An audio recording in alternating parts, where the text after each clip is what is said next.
Potential energy हो गया, लिखोगे change in potential energy, change in potential energy.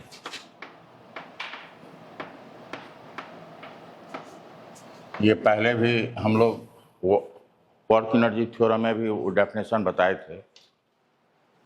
हाँ,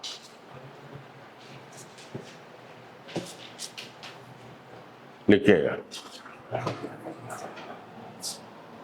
ये है जो लिखेंगे mathematically it is given by delta U equal to mathematically change in potential energy is given by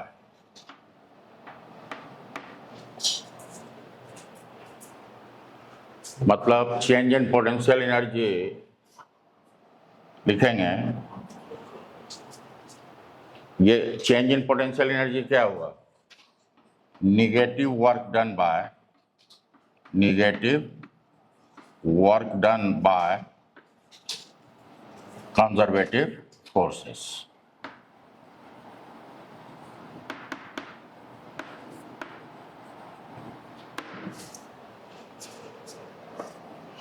delta U होता है negative work done by conservative force. अब देखिए equation 1 can be written in differential form, equation 1 can be written in differential form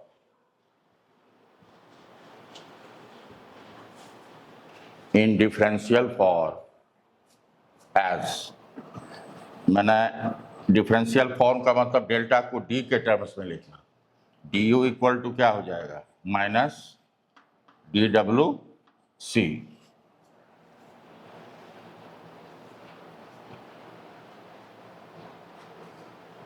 D U equal to minus, अब इसको क्या लिखोगे minus F dot D W को क्या लिखेंगे F dot D R. F क्या है कंजर्वेटिव फोर्स है, एफ क्या है कंजर्वेटिव फोर्स।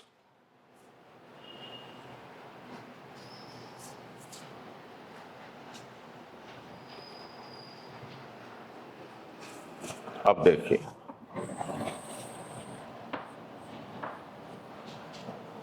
ये आर एक्सिस है, एक जनरल एक्सिस को आर एक्सिस कह रहे हैं अभी, ये ओरिजिन है इसका, मान लो ये फोर्स है एफ, यहाँ पे एक पार्टिकल है जिस पे फोर्स लग रहा है एफ, ये एंगल है थीटा और ओरिजिन से इसका डिस्टेंस ये आर है। अब देखिए ये थीटा है, इसका अगर हम इसको F dot D R, R से इसको हम डिस्प्लेस कर रहे हैं कितना डी आर, डी आर किस डायरेक्शन में ले रहे हैं जिस डायरेक्शन में आर इंक्रीज कर रहा है,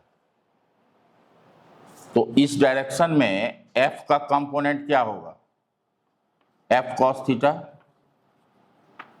मतलब हम एफ का कंपोनेंट किस डायरेक्शन में ले रहे हैं आर की डायरेक्शन। इसको देखो ये इक्वेशन 2 को लिख रहे हैं इस तरह से, डी यू इक्वल टू हो गया minus F cos theta D are,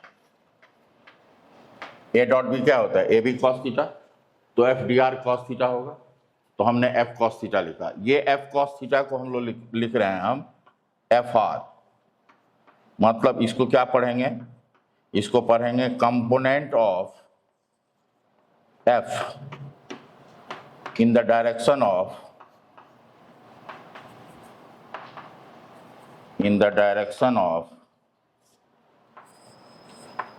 increasing R, in the direction of increasing R लिखोगे।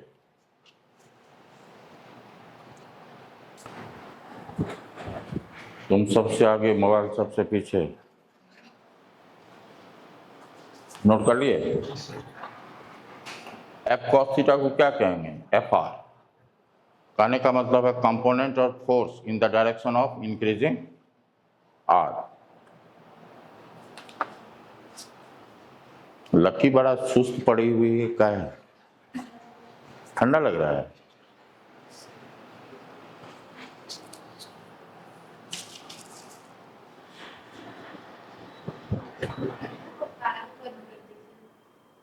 थोड़ी देर बंद करो, थोड़ी देर ही बंद करो। हिला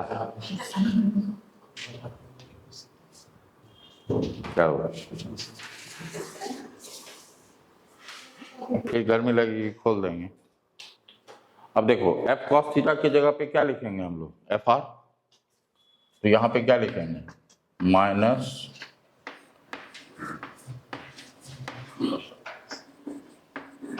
तो यहाँ से एफ आर ये क्या लिखोगे? Minus D you by D R.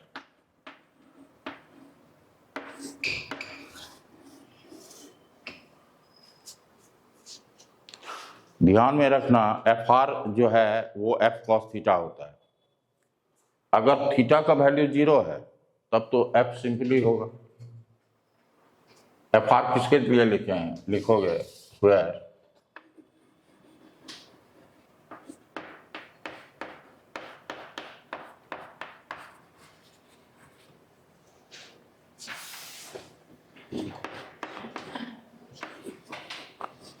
component of force in the direction of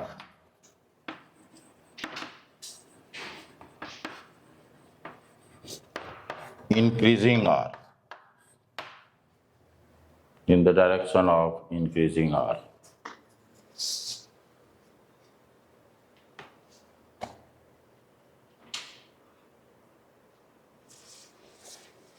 इस चीज को ठीक से तो कंजर्वेटिव ये क्या है? निगेटिव। किसी भी क्वांटिटी को अगर लेंथ से डिवाइड कर देते हैं तो वो क्या बन जाता है? किसी भी क्वांटिटी को लेंथ से डिवाइड करने से क्या कहलाता है वो?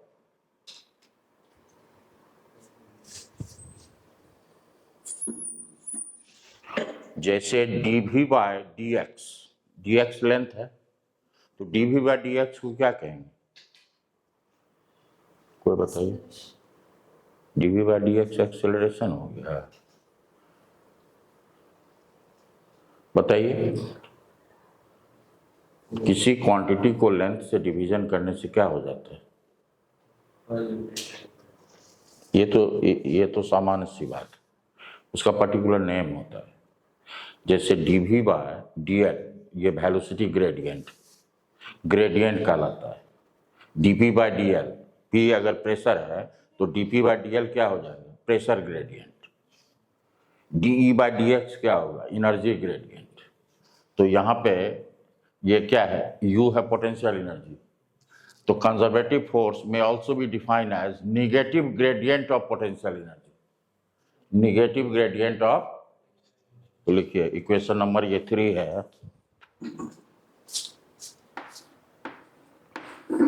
तो यहां से हम लोग डिफाइन कर सकते हैं कंजर्वेटिव फोर्स को।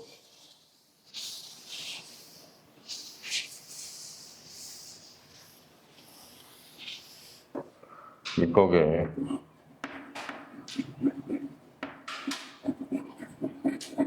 कंजर्वेटिव फोर्स में also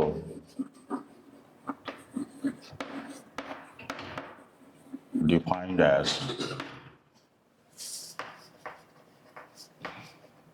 work energy power. Conservative force may also be defined as negative gradient of potential energy.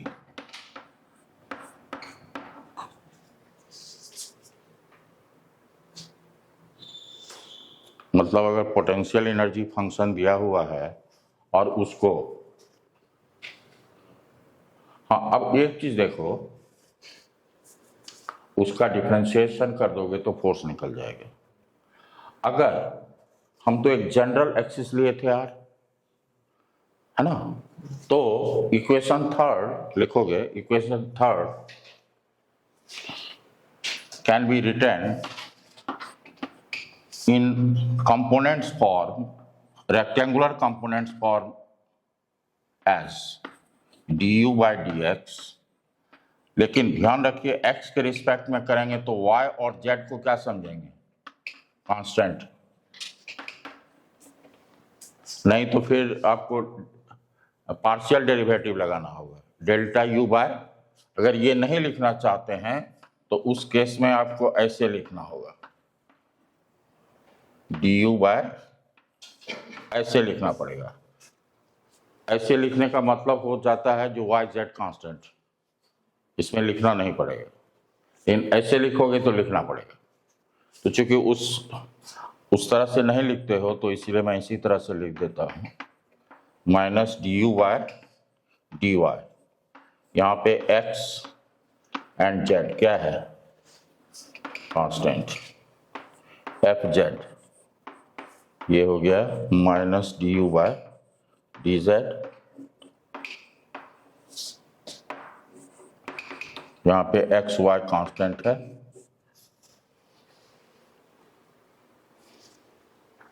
जैसे एक मैं आपको एग्जाम्पल दे रहा हूँ, एग्जाम्पल लिखोगे उसके बाद आगे बढ़ेंगे। If u equal to X Y plus Y Z plus Z X, find fx, fy and fz।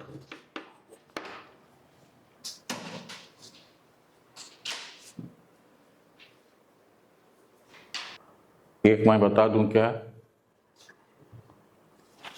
एक मिनट देखो,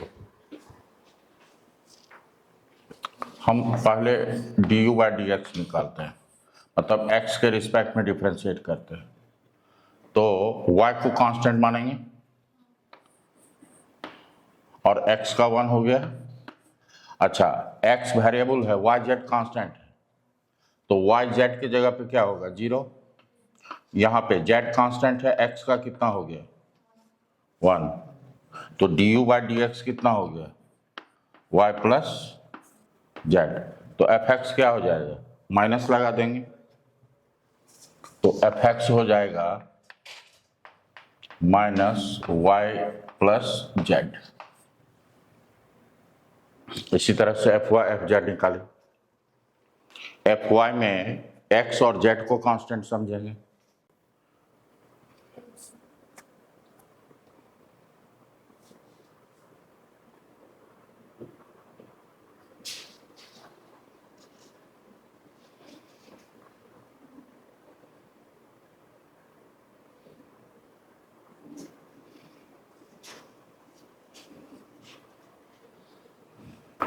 अब देखो D U Y D Y करेंगे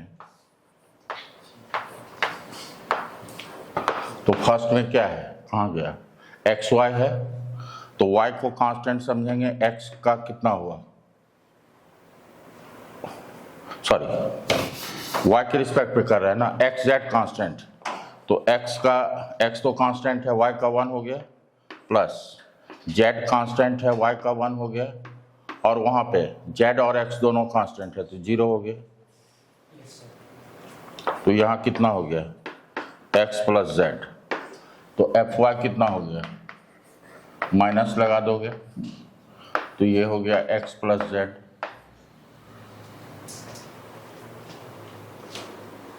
क्या है, अरे यार डी यू बाई यहाँ पे एफ वाई लिखे हैं ना, फोर्स कहाँ लिख रहे हैं,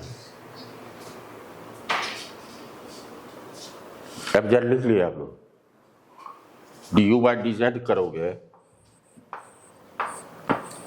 तो फर्स्ट में है एक्स वाई, तो दोनों कांस्टेंट है तो 0 हो गया, यहाँ पे y को बाहर रखेंगे z का 1 हो गया, प्लस x को बाहर रखेंगे z का 1 हो गया, तो ये कितना हो गया x प्लस वाई। तो एफ जेड इक्वल टू कितना हो गया माइनस x प्लस वाई।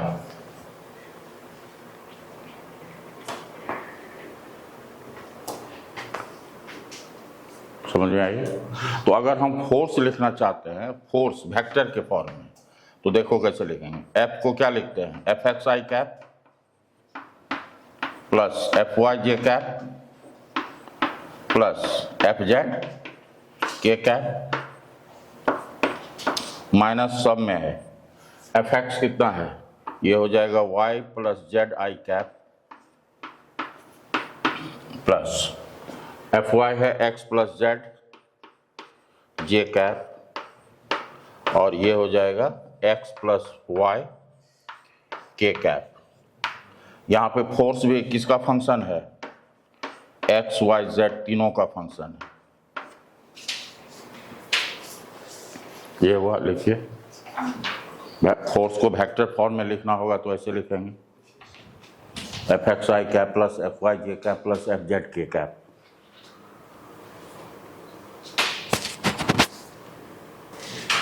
अब देखिए अगर आपसे कहे, यहीं पे लिखिए example number 2, example number 2, find the magnitude of force at 1 1 1। Find the, ये मीटर में, find the magnitude of force at 1 1 1।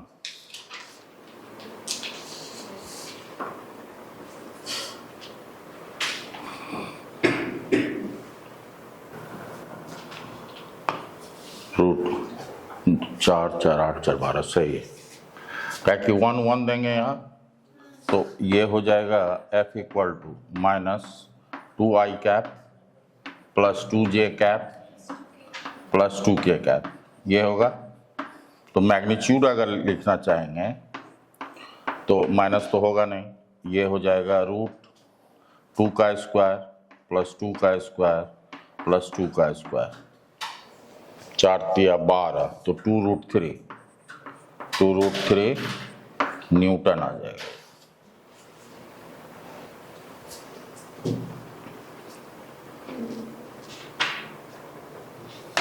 समझ में आई? अब आइए, लिख लिया आप लोग।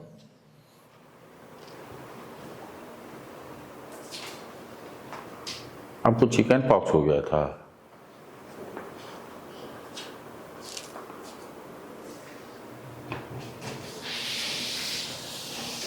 मैं कल बात करने के लिए चाहा लेकिन नंबर ही नहीं था मेरे पास। क्या बोले?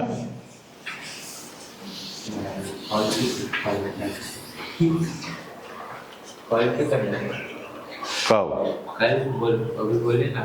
नहीं कल लगा रहा था लेकिन वो आपका नंबर था नहीं, वो दूसरे का किसी धीरज कुमार का था। कल तो मैं ओम से बातचीत किया, उसके बाद आपको लगाना चाह रहे थे लेकिन वो आपका धीरज कुमार है लेकिन आपका नंबर नहीं था। ये देखिए इक्वेशन 2 में हमने क्या लिखा था, इक्वेशन 2 ये था, यही था ना इक्वेशन 2। देखो तो लिखेंगे फ्रॉम इक्वेशन 2, अगेन इसको लिखिएगा फ्रॉम इक्वेशन 2। अभी आप देखें कब तक है, कल रहेगा, सैटरडे रहेगा।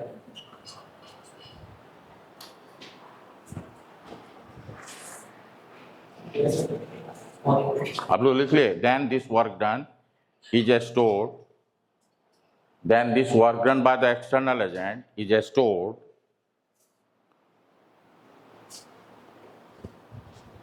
in the body in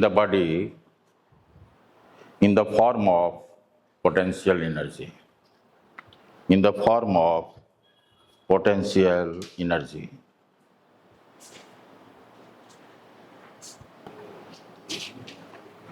ये मामला समझ में आया आप लोगों को? अब आओ, लिखोगे mainly we have studied three types of potential energy. Mainly we have studied three types of या three kinds of potential energy.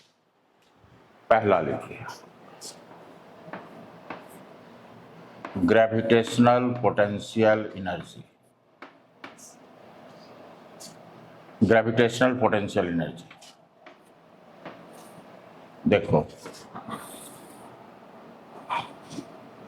if two particle is separated by distance r, ये इसका a में लिखोगे,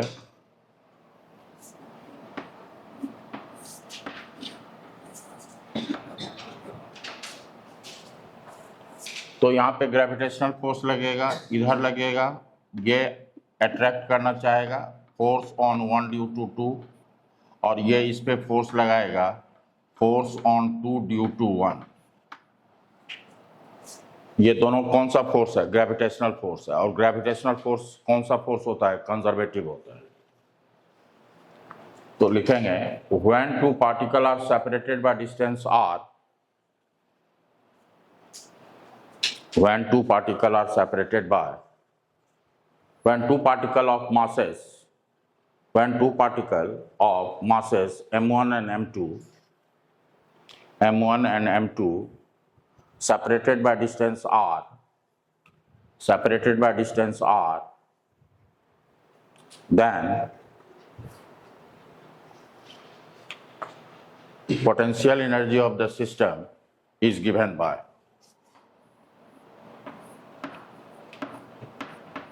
minus g m1 m2 by r।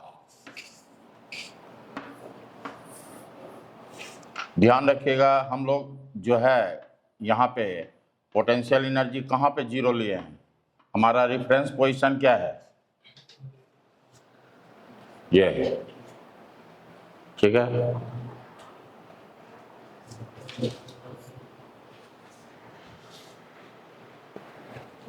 तो ये इसके इस 1 और 2 में इंटरेक्शन है, उसके चलते हुआ एक एग्जांपल लिखिएगा, 2 एग्जांपल यहाँ, अच्छा रुको बाद में एग्जांपल बी में आओ। ये अर्थ है, ये मास इसका m है और रेडियस r है। एक पार्टिकल, जरा समझना इस चीज को, अर्थ के सरफेस पे या आउटर पॉइंट पे जब भी पार्टिकल रहेगा तो अर्थ को क्या ट्रीट करेंगे? As a particle. जब एक पार्टिकल अर्थ सरफेस पे हो या सरफेस के बाहर हो तो then earth is treated as a point mass and whole its mass is assumed to be located at its center।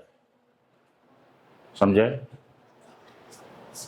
ये सेंटर है, यहाँ पे हम समझेंगे मास है, और इसको हम समझेंगे अर्थ। अर्थ को क्या समझेंगे?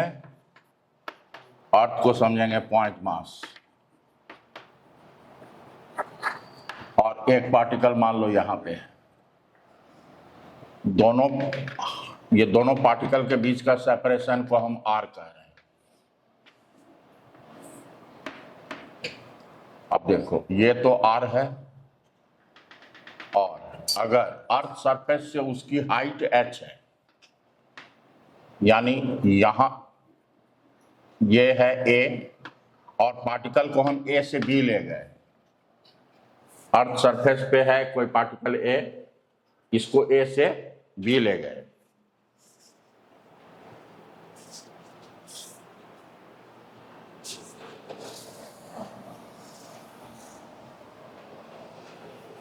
ये भी ग्रेविटेशनल पोटेंशियल एनर्जी का बी पोर्शन है।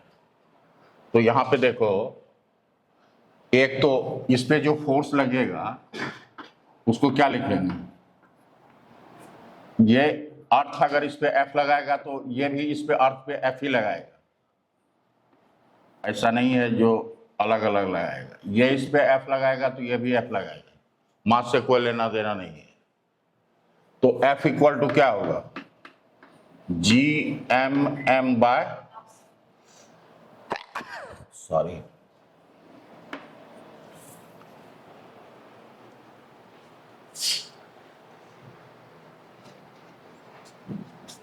ये फोर्स होगा, लेकिन हमको फोर्स से तो अभी इंटरेस्टेड है नहीं। ये ग्रेविटेशनल फोर्स हुआ अर्थ और उस पार्टिकल के बीच में। हम कहां से कहां ले गए, पार्टिकल को कहां से कहां ले जा रहे हैं, ए से बी। तो फाइनल क्या हुआ पोजीशन, बी इनिशियल। तो U B minus U A कितना होगा, ये होता है M G H by 1 plus H by R. इसी को कहते हैं change in potential energy, M G H by 1 plus H by R. बहुत काफी इंपॉर्टेंट फॉर्मूला है, याद रखिएगा इसको। अब देखिए ये कैसे निकलता है, ये भी नेक्स्ट क्लास में बताऊंगा, नहीं तो ग्रेविटेशन में बताऊंगा।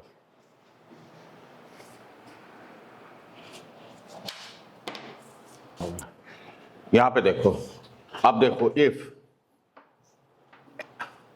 अगर h r के कंपैरिजन बहुत बहुत छोटा है, मान लो ये 10 मीटर 20 मीटर है, तो h बाय आर का वैल्यू क्या होगा, r है 6400 किलोमीटर, 1 हो जाएगा 10 मीटर बाय 6400 किलोमीटर।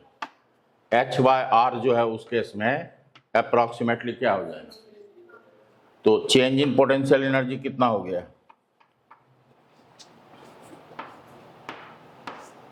तो हम लोग जो कहते हैं ये पार्टिकल है, अर्थ सरफेस से हाइट h है, तो इसकी पोटेंशियल एनर्जी mgh है। रॉन्ग, वो क्या है, चेंज इन पोटेंशियल एनर्जी। 99% गलत बोलता है, इस चीज को समझ में लीजिए। ये है चेंज इन पोटेंशियल एनर्जी। अब आइए, मतलब चेंज इन पोटेंशियल एनर्जी का मतलब क्या हुआ, U B minus U A equal to M G H. अगर हम अर्थ सरफेस के इस पॉइंट का पोटेंशियल एनर्जी को हम जीरो मान लेते हैं, अर्थ सरफेस के पोटेंशियल को अगर जीरो मान लें तो यू ए क्या हो जाएगा, जीरो। उस केस में potential energy at A height H कहते हैं mgh। यहां पे रेफरेंस पॉइंट क्या है, earth surface. If potential energy of earth surface is assumed to be zero, then the potential energy in this position is given by mgh. Otherwise mgh represents the change in potential energy। यहीं पे stop करेंगे। Thank you sir. Thank you. इतना जोर से